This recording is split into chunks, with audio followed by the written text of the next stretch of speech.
कि आपको जो है प्रश्नावली में मिले तो ज़्यादा वहाँ पे समझने में आपको कठिनाइयाँ ना देखने को मिले। ठीक है, देखिए दिया है कि यदि u बराबर एक्स वाई जेड, देखिए ये जो है चर राशियाँ जो हैं आपकी 3 हैं, जो कि फलन u और v और क्या है w, u v और क्या है w, आपके 3 फलन यहाँ पे मौजूद हैं। चर राशियाँ भी आपकी 3 हैं, एक्स वाई जेड। तो दिखाइए कि delta u v w upon delta x y z, यानी कि ये जो है आपको जैकोबियन के हिसाब से आपको सिद्ध करके दिखाना है कि क्या जो है उसका आंसर, यानी इसका जो मान है x minus y, y minus z, z minus x, क्या इसके बराबर होगा कि नहीं। तो आप इसे लेफ्ट हैंड साइड समझ सकते हैं, लेफ्ट हैंड साइड, और ये साइड आप समझ सकते हैं राइट हैंड क्या साइड। यानी कि इस जैकोबियन के वैल्यू को सॉल्व करके ये वाला जो मान है आपको फाइंड करना है, इतना चीज समझ में आई बात।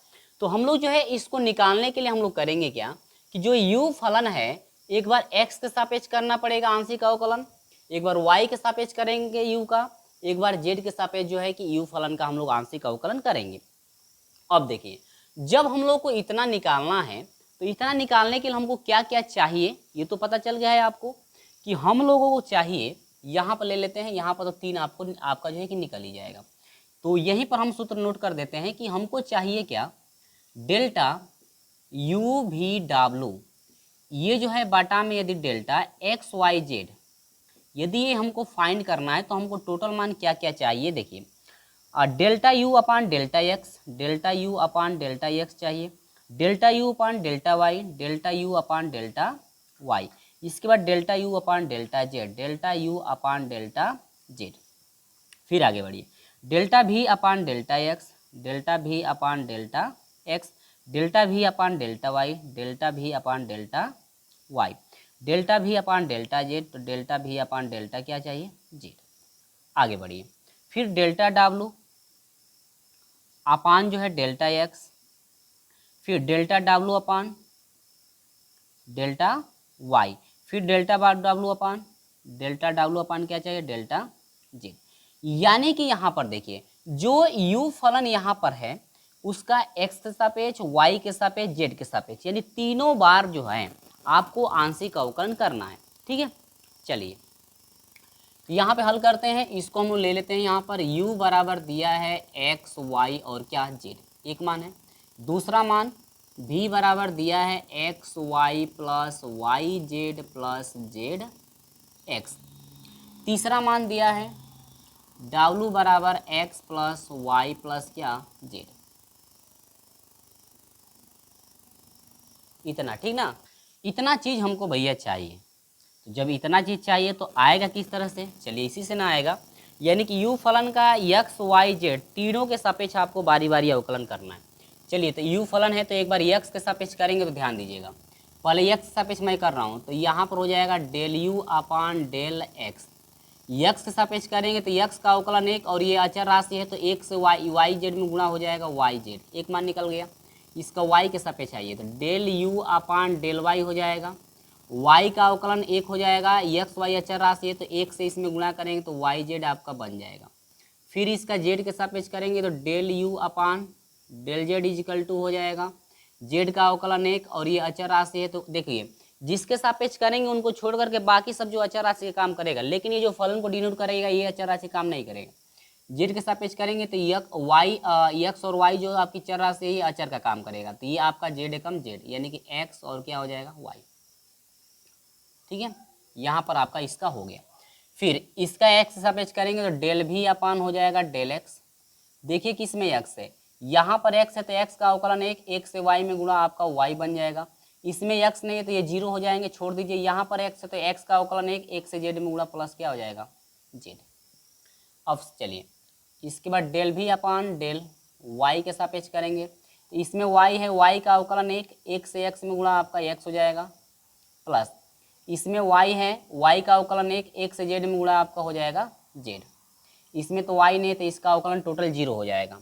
इसके बाद फिर देखिए डेल भी upon del z equal to, इसमें जेड नहीं है, इसमें जेड है, इसमें जेड नहीं तो ये 0 हो जाएगा, इसमें जेड है तो 1, 1 से वाई में गुणा आपका क्या हो जाएगा वाई, प्लस इसमें आपका देखिए जेड है, जेड का अवकलन 1, 1 से एक्स में गुणा क्या हो जाएगा एक्स। ये आपका निकल करके आ गया। ठीक है, देख रहे हैं ना किस तरह से करना है। अब इसका हम लोग करेंगे, W के लिए आ जाइए, इसका भी x सापेक्ष करेंगे तो यहाँ पर डेल W अपान हो जाएगा डेल्टा x के सापेक्ष करेंगे, x का अवकलन 1, इसके साथ कोई नहीं है तो 1 हो जाएगा, ये 0 हो जाएगा, delta W upon delta y, इसके साथ y नहीं है तो 0 हो जाएगा, इसके साथ y है तो ये 1 हो जाएगा, z का अवकलन 0 हो जाएगा क्योंकि उसके साथ तो आपका z है, जो है कि y है नहीं। आगे बढ़िए, इसके बाद डेल्टा जो है W upon delta z equal to, देखिए डेल्टा W हो गया, इसके साथ z नहीं है, इसके साथ z नहीं, इसके साथ z है तो ये आपका हो जाएगा 1। ये कंडीशन आपकी निकल चुकी है। ठीक है, सारा चीज़ हम निकाल दें ना। चलिए तो हम लोग आसानी से भैया रख लेते हैं। चलिए अब देखिए समझ में आ रहा है कि नहीं आ रहा होगा, समझ में जरूर आ रहा होगा। देखिए del u upon del x कहाँ गया, ये आपका मान है आपका वाई जेड। ठीक है, इसके बाद वाई के लिए क्या है वाई जेड, इसके बाद है एक्स और क्या वाई। देखिए सही मान रख दिया गया। आगे भी के लिए आ जाइए, y plus z x plus z, इसके बाद वाई प्लस एक्स। ठीक है, इसके लिए आ जाइए 1 1 1।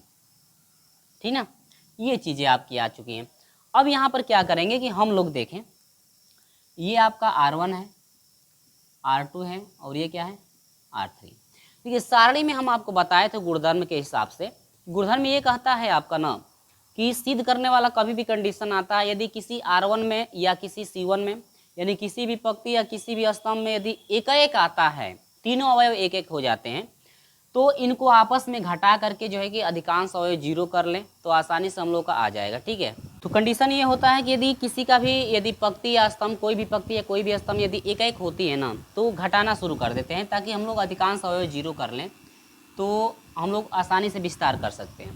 तो यहाँ पर देखिए इसमें से इसको घटा दीजिए, इसमें से इसको, तो आसानी से ये 0 हो जाएगा। ठीक ना, तो हम लोग क्या करेंगे कि देखिए C1 में से C2 या इसमें से आ जाइए, और C3 में से C2 घटाइए, C2 में से क्या घटाइए C1 को घटा दीजिए, तो आसानी से जो है कि 2 मान आपके 0 हो जाएंगे। तो चलिए हम यहीं पे ले लेते हैं और इसको ले लेते हैं, बाकी सब जो है आपका ये रहेगा तो वो ऐसे रह जाएगा। या इसको कर देखिए C3 को हम चेंज करना चाहते हैं, C3 माइनस C2 करना चाहते हैं, C2 को चेंज करेंगे हम और C2 माइनस क्या करेंगे C1, या इस पहले R3 को R1 के स्थान पर आप ले जा भी सकते हैं, लेकिन उससे वैसे जो है कि उतना करेंगे आप तो कोई फ़ायदा है नहीं, इसको बदलने से कोई फ़ायदा है नहीं, बस आप अंतर कर दीजिए। कौन चेंज नहीं होगा ध्यान दीजिए, C3 और C2 केवल चेंज होंगे, C1 को आपको चेंज नहीं करना है क्योंकि यहाँ प्रतिबंध देख सकते हैं क्या आपको मिल रहा है। चलिए तो C1 आपका वैसे ही रह जाएगा वाई जेड, इसके बाद वाई प्लस जेड, इसके बाद आपका हो जाएगा 1। चलिए इसको घटाना है ना, C2 में से C1 घटाना है, तो C2 में C1, इसमें से इसको घटाना है, इसमें से इसको घटाना है, तो Z में से जब Z को या वाई जेड को घटाएंगे तो कितना हो जाएगा, ये 0 हो जाएगा। ये 0 हो रहा है भाई पहले ही, Z में से Z को घटाएंगे तो क्या हो जाएगा, ये 0 हो जाएगा।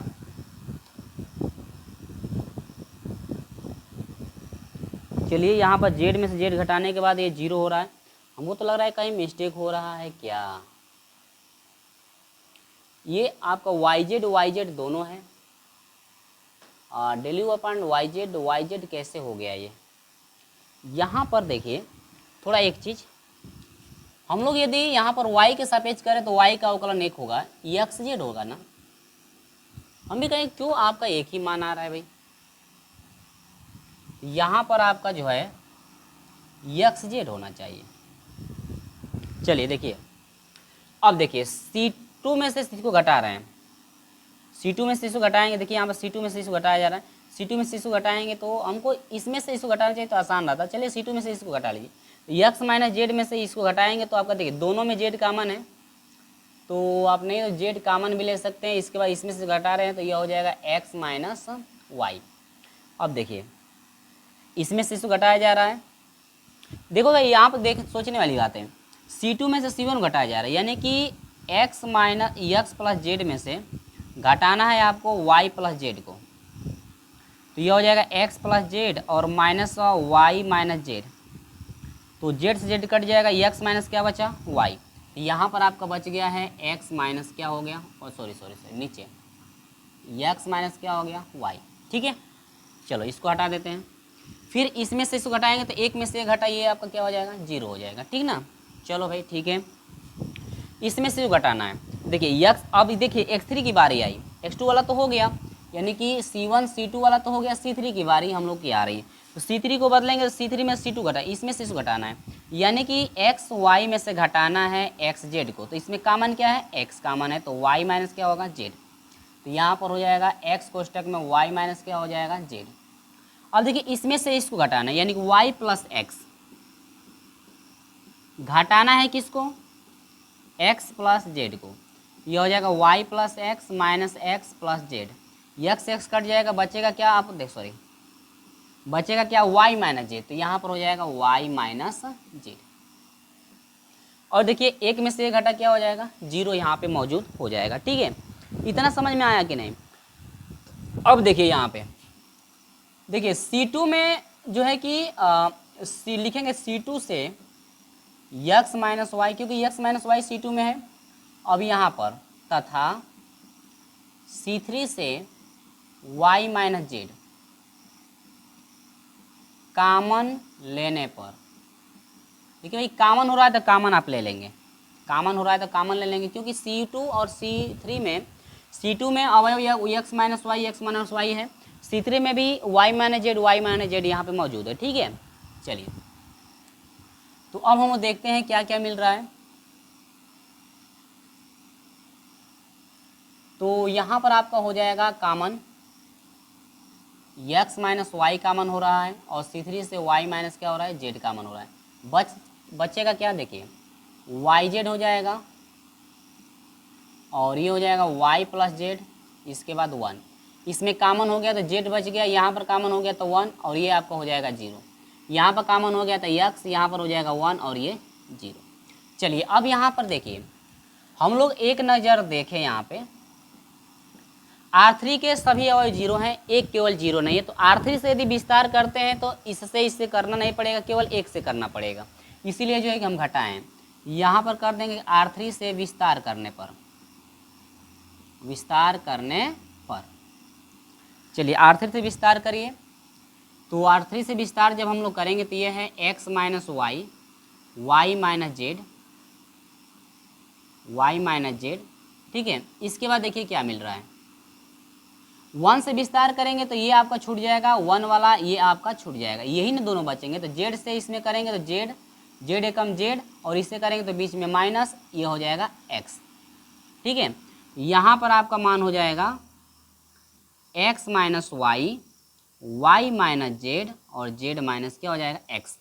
लाना क्या था हम लोगों को, जरा देखिएगा राइट हैंड साइड को, x माइनस वाई ये मौजूद हो गया, y माइनस जेड ये भी मौजूद हो गया, z माइनस एक्स ये भी आपका मौजूद हो गया। ठीक है, यहाँ पर लिखेंगे चूंकि लेफ्ट हैंड साइड बराबर क्या हो गया, राइट हैंड साइड, इति सिद्धम, इति क्या, सिद्धम।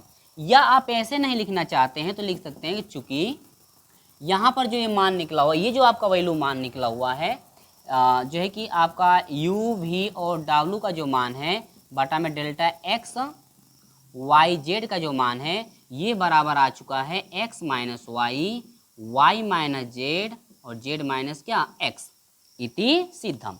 यहाँ पर जो है फाइनल आंसर निकल करके आ गया, इति सिद्धम आप लोग यहाँ पे लिख दोगे। तो कभी भी सिद्ध करने वाला सवाल रहेगा तो आप लोग जो है लेफ्ट हैंड साइड को हल करके दिखा सकते हो कि इतना आपका आ रहा है, राइट हैंड साइड यहाँ पे आ गया है तो ये आपका इतना आप दिखा सकते हो, या इस टोटल मान को यहाँ पर लिख करके आप देख सकते हैं कि इतना मान आया हुआ है, तो इति सिद्धम, क्योंकि यही मान यहाँ पे ऊपर फाइंड करना है। या लेफ्ट हैंड साइड को केवल हल करके इतना ला देंगे, यहाँ पर नीचे आप लिख सकते हैं कि चूंकि लेफ्ट हैंड साइड बराबर क्या है, राइट हैंड साइड है, इति सिद्धम, यही आपको सिद्ध करना था। तो देखिए ये जैकोबियन जो चैप्टर चल रहा है इसमें आपको सारणी भी तैयार होनी चाहिए। सारणी के गुण यदि याद हो तो आपको और अच्छी बात है, सारणी की गुण यदि याद हो तो आसानी से हम लोग और कर सकते हैं। जो कि यहाँ पर देख सकते हैं कि 1-1 की कंडीशन आ रही थी कि यहाँ पे 1-1 की कंडीशन, देखिए कभी भी सारणी में 1-1 की कंडीशन आती है तो घटाना शुरू, घटाने से फायदा ये होता है ना कि शेष मान आपके आप जो है कि 2 मान 0 हो जाते हैं, तो आसानी से एक ही से विस्तार करना होता है, जो कि हम लोग आसानी तरीके से कर सकते हैं। अगर आप चाहते हैं कि यहीं से विस्तार करके निकालें तो देखिए भाई बहुत ही बड़ा हो जाएगा विस्तार करेंगे तो। अगर यहीं से आप विस्तार कर सकते हैं, R1 से विस्तार कर सकते हैं या R3 से विस्तार करेंगे तो भी आपका मान आ जाएगा। लेकिन इतना प्रोसेस एग्जाम में बड़ा हो जाएगा कि आप लोग सोचते ही रह जाएंगे, दिमाग लगाते ही रह जाएंगे कि इसको किसके साथ कॉमन लें ताकि ये मान आए। और यहाँ पर जो है कि हम लोग आसानी से C2 में से C1 या आप C1 में से C2 घटाइए, C2 में C3 घटा करके आसानी से इस तरह से भी ला सकते हैं। ठीक है, तो इसलिए हम 0 यहाँ पे 2 अवयवों को किए हैं ताकि हमको विस्तार एक ही अंक से करना पड़े। और देख लीजिए छोटा में ही आ गया है। अगर यहीं पे भी अगर घटाए नहीं होते, विस्तार किए होते केवल, तो तब तो आपका बड़ा प्रोसेस बन गया होता, शायद आपको समझ में भी नहीं आता। तो इस तरह से यहाँ पे आपको जो है कि अच्छे से समझ में आ गया होगा। तो ये आपका एग्जाम्पल रहा जो कि आपका सिद्ध करने वाला रहा। तो हम लोग इतने एग्जाम्पल पढ़ लिए हैं। तो आप सूत्र यदि याद रखते हैं तो आसानी से सारी चीज़ें कर लेंगे। तो इसका आप स्क्रीनशॉट ले लीजिए और यहीं तक ये वीडियो समाप्त करते हैं। अगली टॉपिक जो है अगले वीडियो में हम लोग देखेंगे और अगला जो भी टॉपिक होगा उस पर हम लोग एग्जाम्पल भी पढ़ेंगे। ठीक है, चलिए तो इसका अच्छे से आप लोग स्क्रीनशॉट ले लीजिए।